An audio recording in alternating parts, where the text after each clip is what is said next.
YouTube, what is up? YouTube, what is up? Oh my god. Got all the sound echoes. Way to start off with a little bit of a glitch. I am Shunrin, and I am here to bring you a new gameplay I'm going to be doing, Guild Wars 2. Did Path of Exile for a little while. Got a little bit of craziness with that, so we may go back to that at some point in the near future. I plan to, actually, at some point. But if I don't, it just means that I just haven't gotten to it. And hopefully we'll go from there. So we're going to get into Guild Wars 2. I've played this already to a little bit of an extent. Gotten through my personal storyline a couple times. For those of you who don't know what that means, you'll get to see here in a little while. That sounds like Xavier. Yo, we are live! Yep. We are live, and my mic is not muted anymore. That is totally Xavier. I was just monologuing for the new video. What do you think, man? Kind of excited about getting this started. Sweet, me too. Been a while since I played. I just need to fix stuff. Yeah, seriously.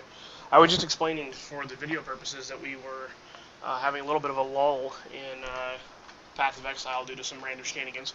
So we were going to give this a shot, and my fiance will join us as well at some point. Actually, my fiance's character that has already been created and is already level 4 apparently from a while back. So we got some time to dink around before adding our party member. We'll be good otherwise. So you and I can get started. How's your patch looking? Sounds good. It's done. I just need to figure out how to get my account up to date, because they had some password reset thing and I hadn't done anything since then. So I need to get my account back, basically. Okay, cool. No problem. I was going to spend the time monologuing and creating a new character. I was actually going to create on-camera suit, too, so people could see it. Awesome. So yeah, we got a good couple of things you can pick from with the character creation. So for anybody that's actually played this game before, this won't be anything new. But for those of you who haven't maybe seen it yet, or maybe thinking about getting it, here's how this breaks down. Guild Wars 2 takes place 200 years after Guild Wars 1. So if you played Guild Wars 1, haven't gotten Guild Wars 2 yet for some reason, that's kind of how it works out. It's pretty cool. It takes place quite a ways after the first installment does. So there's a nice bit of a time lapse. We now have multiple playable races, so you can play human here. As you can see, humans have lost their homeland, their security, and their former glory. Even their gods have withdrawn, and yet the human spirit remains unshaken. These brave defenders of Kryta continue to fight with every ounce of their strength. Baha. You can play as a Char. The Char race was forged in the merciless crucible of war. It is all they know. War defines them, and their quest for dominion drives them ever onward. The weakling and the fool have no place among the Char. Victory is all that matters, and it must be achieved at any means and at any cost. They sound like the Borg, don't they? Have you read the Char? Have you read the Char introduction? Little splurb there. Talks about them being forged in the merciless crucible of war, and victory is all they know, and they'll do it at any cost, and blah blah blah. Have you read that? Yeah, I've heard something to that effect.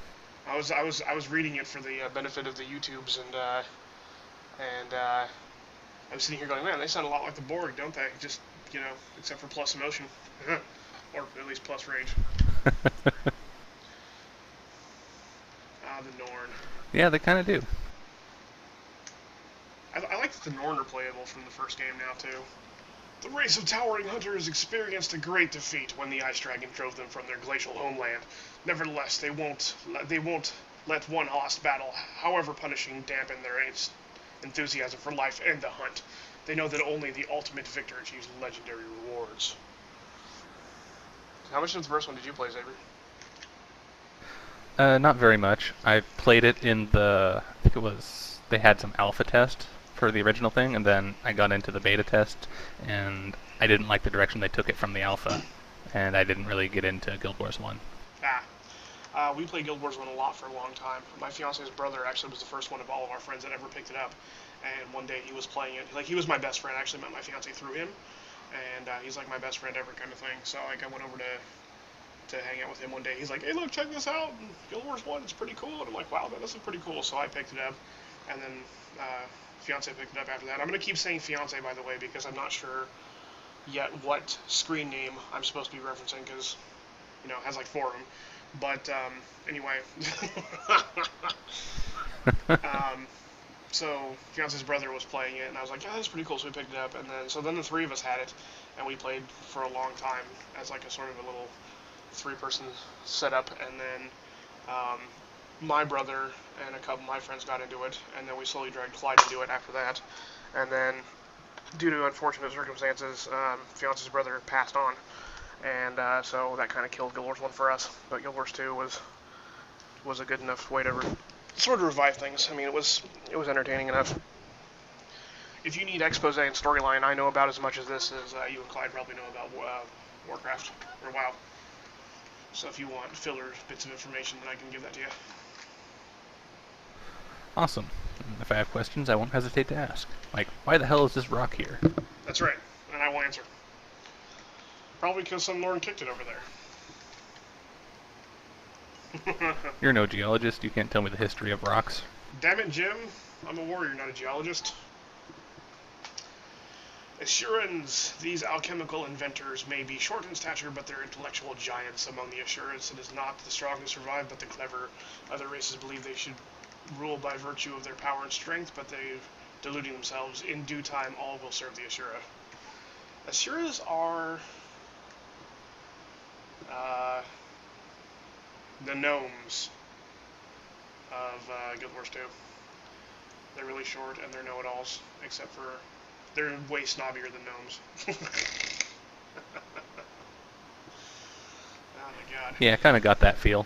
They're much more in your face about how awesome they are.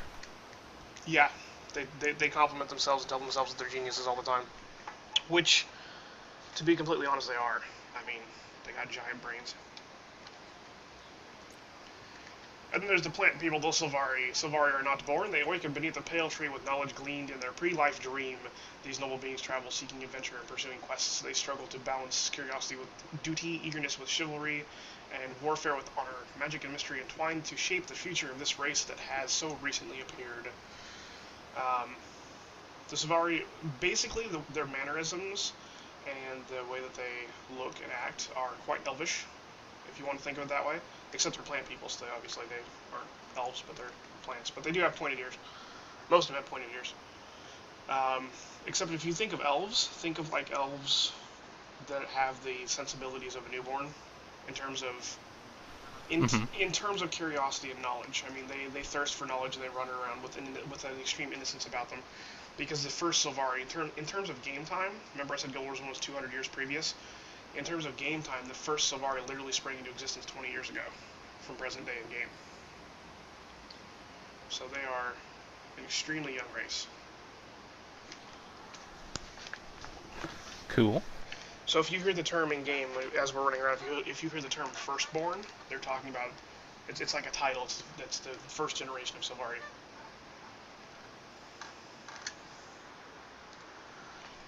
So anyway, yeah, YouTubes and stream. Nobody's watching stream at the moment, but hey, for those of you who are going to be, and for those of you who watch I kind of YouTubes, remember the feel that I got for listening to all the races when I first created stuff. And I think the only one that really excited me was the Norn. I like Norn and I like humans mostly because the humans. I normally don't like humans in any game. I usually try to avoid playing them completely. But they, in Guild Wars 1, they suffered a lot of crushing blows, and then in the interim, in terms of canon, in terms of storyline, what happened to them between the first and second game, they got shit all over. I mean, like, it was bad. They had horrible times, and I can tell you all about that later if you're curious. But I like the fact that they rallied, and I really like to hate their queen. I hate Jenna. No, seriously, Queen Jenna is horrible. I mean, she's a good person, but she just politics like crazy, and she's directly responsible for one of the dragons that awakened not being dead right now. And again, I can give you all the story if you're curious, but the whole idea in Guild Wars 2 is the dragons are awakening and terrorizing the world. And if she hadn't seriously fucked things up, one of them would be dead right now.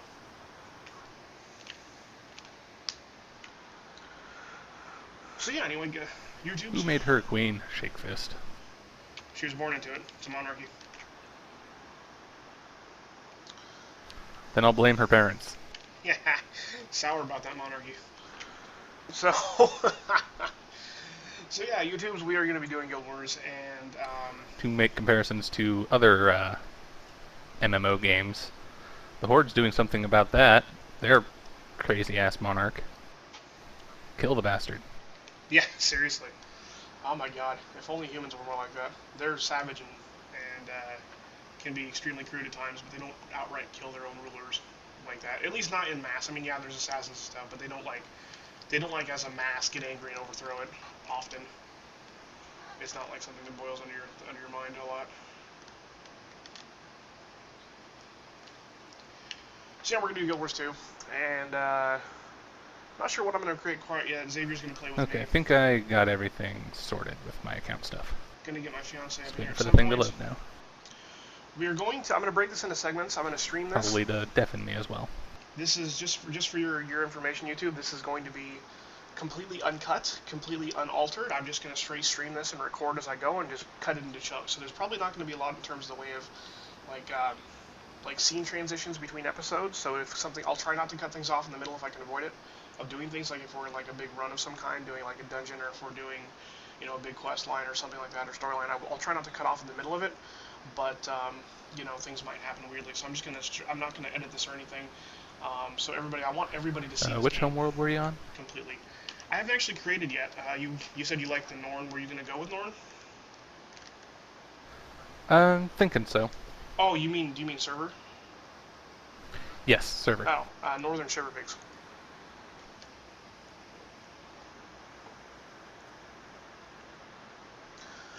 I think I'm going to create human, just for continuity's sake. Most of my characters are humans, and but that doesn't really matter because one of the cool things about Guild Wars 2 is you're not really constrained to your own stuff. Any race can go to any other area pretty quickly without a lot of trouble, and play in the other areas.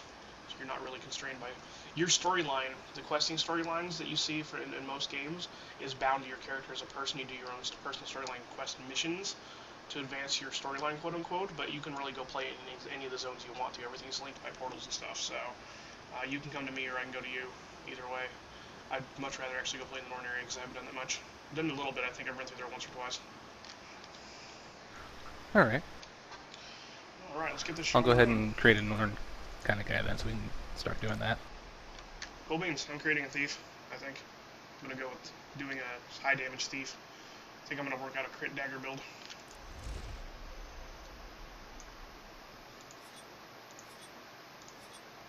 Alright. So for anybody who hasn't seen this, in terms of those of you on my stream or in terms of the YouTubes, here's how this works out. Guild Wars 2 has a pretty solid character creation screen in terms of MMO stuff. Not the best that I've ever seen, but certainly the most pretty. Guild Wars 2 is a really pretty game, and I'm streaming this in as high a resolution as I possibly can, so it doesn't look too bad. I think my stream might be lagging a little bit. No, it's fine. Okay. Sweet. So I'm going to go with, so you pick your body features. You can pick how tall you are, and it shows you right here, this is the shortest possible humanoid female and the tallest possible human female. And if you pick a different race, it'll show you height and how tall you're making compared to. Or actually, I think this is, yeah. No, this is human male. So you see Oh jeez, this background stuff. Is the tallest human male. Most useful tool, multi-tool, goggles, or the freaking monocle. Of course the monocle. Of course the monocle. Obviously. Norn with the monocle. Oh my god. I just went with the random thing for the appearance because it looked pretty hilarious straight up. Got some kind of crazy-ass mohawk and this full beard and braids in the back. It's just hilarious. Oh nice, I can't wait to see this. So yeah, the tallest human male is a little bit taller than the tallest human female, so I'm going to put her a few notches down, I think. 3 notches down. Yeah, we'll go that. This is a preset character I've made several times in different games, so I'm just trying to adapt her here. And then you can pick your physique. As you can see, like this, you can turn it to the side. Oh, why am I? A little latency there. You can hide your armor so you can see the physique a little bit better if you want to. You can see what you look like in your underwear. And you can pick the different physiques for how you might want to look. There's the default, you know, and there's all kinds of everything. And so you just pick the one you want. And you can see what you look like at nighttime too if you click the little toggle lighting button here. So you can see that you look a little different versus in daytime. And then we're going to drop down to head options, and the head options, this is faces and skin color, so you can change your skin color right here if you want to for your character. I'm just going to leave it at default. And then you can pick your face. This isn't your hair, this is just your face. So if you watch the face here, you can do little bits of, you know, the different presets and everything. So let's see what I kind of like that one. It's one of my favorites. What else do we got? Should we go with emo chick? Nah. There's one that I usually use. I don't remember which one it is.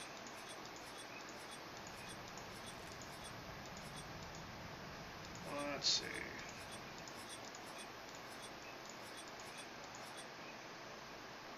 Wow, is it not there anymore? It wasn't. It must have been that one, I guess. Alright, and then we get hairstyle and hair color here, so you get the different hairstyles you can see. And then you can change the hair color itself, for example. You click over, you can get a few more. I'm going to end up going with dark red. Yeah, that random name worked. It's the one thing I hate about MMOs is just coming up with a name. I think that is universally the most hated part of MMOs in general. I'm pretty sure.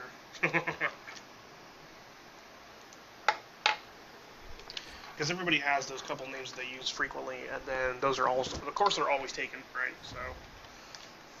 Yeah.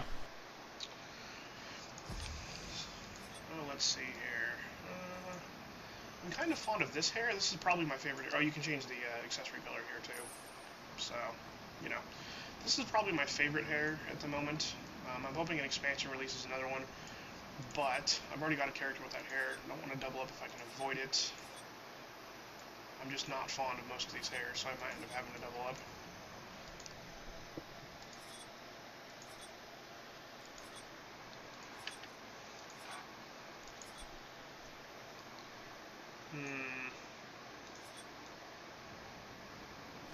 So many new things. Mohawk, obviously. Oh, dreads, there we go.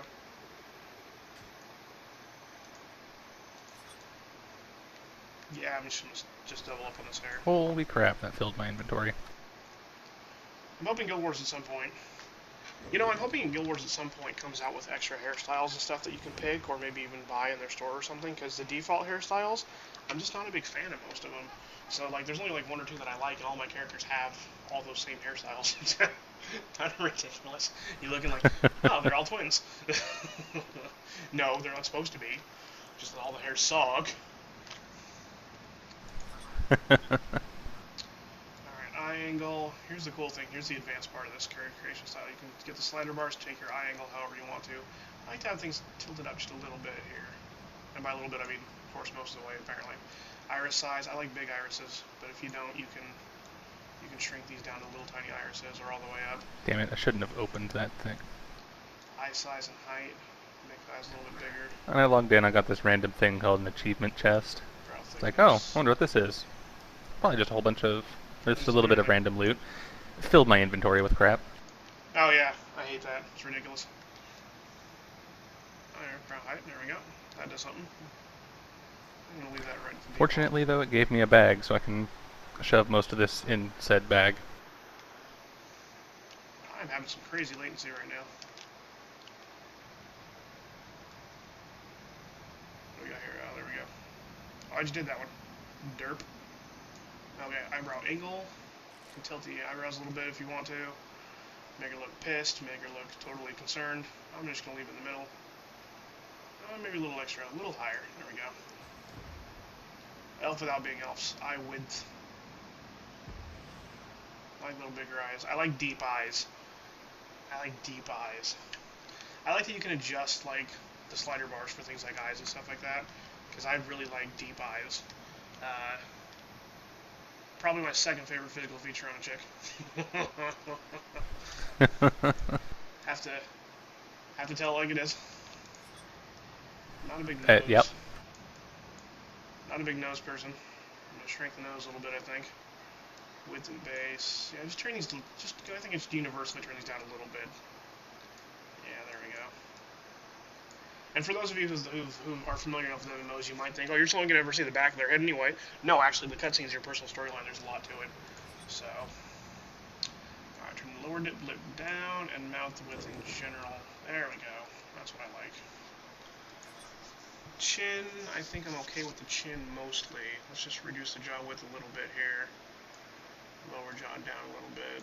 There we go. Cheeks. Is that the... No, there we go. Yeah, okay. That's how gaunt the cheeks look. I like a little bit of shallowness to it, but not a lot. Head width, head size. I think I'm going to leave those alone. Chin length. Oh, yeah, there we go. Okay, cool. Armor and dyes. So here's the cool thing. You can start out with all these dye colors.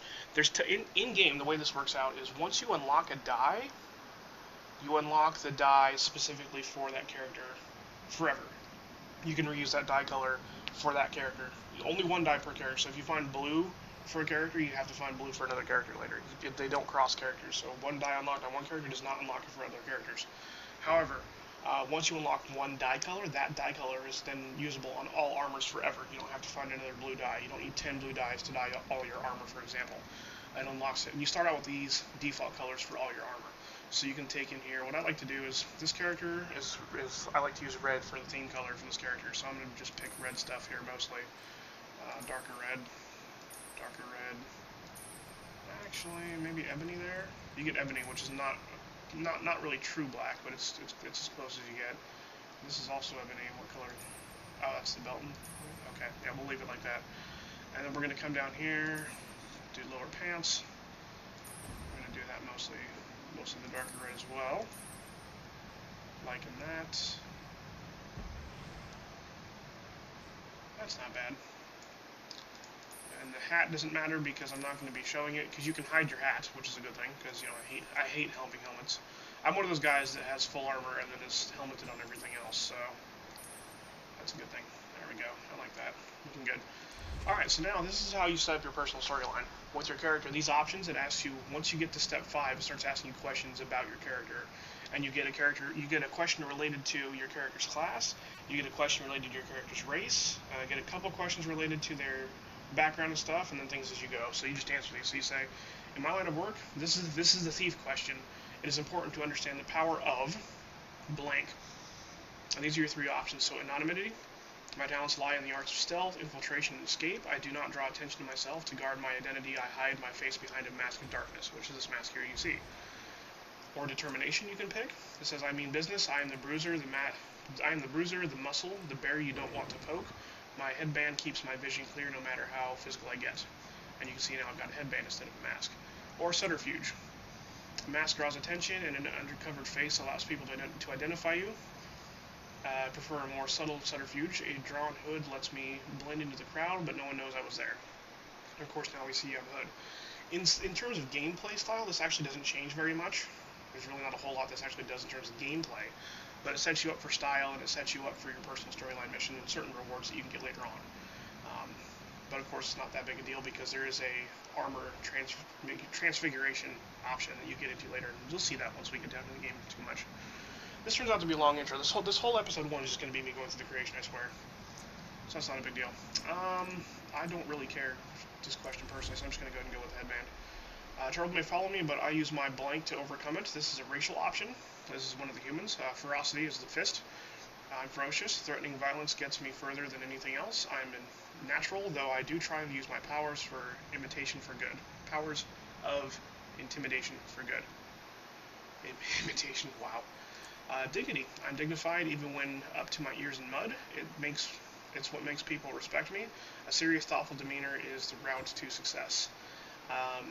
And then we have charm, which is I'm charming, no one can resist me when I'm at my best. I know just what to say to lighten the mood or bolster courage. And I have to say, again, this isn't really that impacting in terms of the gameplay itself. As you play through, you'll have options. Like dialogue options will come up, and then you can increase one of these 3 attributes. But again, I'm not too certain on what this does. I might look this up between videos and see what this actually does, if anything. So this doesn't really matter a whole lot. This character, specifically my character background for this particular character, is dignified and charming a little bit, but I'm just going to go and go with dignified. And then it says I was raised, and you have 3 options of what you were raised by. It says I grew up among nobles, including my friend Lord Farron, who can face the who can trace their ancestry back to ancient kings. I received an excellent education and am well versed in courtly graces and understand the responsibility that comes with privilege. Oh, proximity-based events. As I'm approaching this NPC here, it does some kind of dialogue thing, starting out by saying, hey, and I noticed that because I walked backwards and then forwards again real quickly, and then it started over, cutting off what she was saying, and I got it just to go repeatedly, hey, hey, hey, hey, from the NPC, just by walking back and forth. Are you pulling the Navi effect? Pretty much. Nice. Urge to stab her rising. Well, then stop walking up to her. Jesus. Time to walk around the long way. Commoner. I was raised among the common folk of Divinity's Reach. We're the working class, the cogs that keep the city running. I help out at a tavern owned by my friends, Andrew and his daughter Petra. And then I was raised in the streets. I grew up poor on the streets, living hand to mouth. Every day was a challenge. But like I tell my old buddy Quinn, if it doesn't kill you, it makes you stronger. I've worked hard to change my luck, but I've still got a long way to go. So again, this is another racial option, and none of these really matter too much in terms of actual gameplay. This is only going to affect how your storyline sets up, your personal storyline missions. And again, you'll see that later. So I've seen all of these, so it doesn't really matter too much to me what I pick. So I'm just going to click next through here. Doesn't really matter. But on a future run-through, if I do a Season 2 of Guild Wars 2 Let's Plays, anybody that likes this series, hit me up in the comments below. Tell me what you might want to see in the future. I will definitely read it and consider it. One of my biggest regrets, this is another racial one, is that I passed up an opportunity to perform at the circus. When I was young, I had the opportunity to perform. Do I got to go through all this noob stuff before we can join up? Yeah. What you do is you go through the interline, storyline, startup stuff, and then once it spits you out and you go through the final event, for the Norn, you're going to be slaying the giant ice worm. So once you slay giant ice worm, you'll get spit out right outside the entrance to the main Norn city, and at that point we can party. So once you hit that cutscene, let me know. Will do. And then I got to go through the human one too. When I was young, I had the opportunity to perform in the circus, but I turned it down. To this day, I'm sorry I didn't leap at that chance. Sour about not jumping in the circus. One of the funniest ones in this thing. Dead sister. My sister was a seraph. Centaurs killed her while she was out on patrol. They never recovered her body, and I was always bothered me. Sad. And then unknown parents. When I was an infant, I was abandoned at an orphanage. A kind couple adopted me and became my family. However, I've always wondered about my birth parents. Again, this is I get guns as an engineer. This is another thing that doesn't affect gameplay. This is again just personal storyline setup. So, and again, I've seen all these, so I'm just going to take to the circus because you know what? Hilarity. I love this. Circus is freaking funny, man. Everyone said I was blessed by blank when I was young, and these are the human gods. So this is again, it's another racial thing. And then Balthazar, the god of war. Fire and challenge, oversees the battle arena. He gifts those who have a knack for combat, strategy, and skill with weapons. I have trained hard to honor Balthazar. Grinth is the god of darkness, ice, death. His acolytes know that the veil between worlds is thin. Death does not frighten me. Even the darkest nights give me comfort because Grinth watches over me. Duena, the goddess of healing, air, and life, is the even-tempered leader of the old gods. She is often depicted as young, tall, and slender, rising into the air on immense feathery wings. Melandru, the goddess of nature, earth, and growth, can be found in every harvest and every flower. She smiles upon those like me who have an affinity with animals. I am a flower of Melandru. Lissa wears many masks. She is a dual-faced goddess of beauty, water, and illusion. She is the patron of most attractive and graceful among us. Her blessings have touched me all my life. And then Cormyr is the goddess of order, spirit, and truth. She was once mortal like me. She inspires me every day to find greater courage and to seek rightness of heart, mind, and action. In Guild Wars 1, for any of you who don't know, or may have played and forgotten, Guild Wars 1, Cormyr came in with the Nightfall expansion, and if you go through the Nightfall story missions, she is a big piece of the storyline missions for Nightfall in Guild Wars 1. And towards the end of those missions, she achieves godhood, and she actually ascends and achieves godhood. So really, again, this is just another racial thing, and again, I don't think this affects anything in game, at least nothing that I've ever run across. I could be wrong, so I don't really think it matters to me what I pick, so I'm just going to click next through here as well, put in my character's name, and off we go.